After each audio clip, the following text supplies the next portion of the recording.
Juzi nimeona kama wale clueless opposition wamekutana, wanasema sijui wanajiunda kwa mambo ya by-election.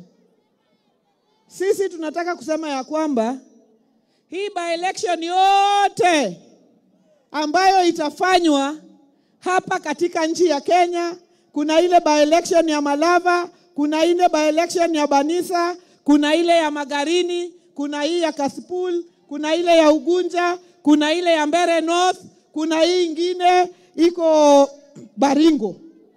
Hii timu yetu ya broad-based tunajipanga na tunajiunda. Tutachukua hizo viti zote 100%.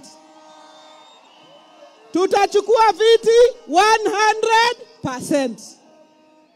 Kwa hivyo walisema hiyo ndio litmus test.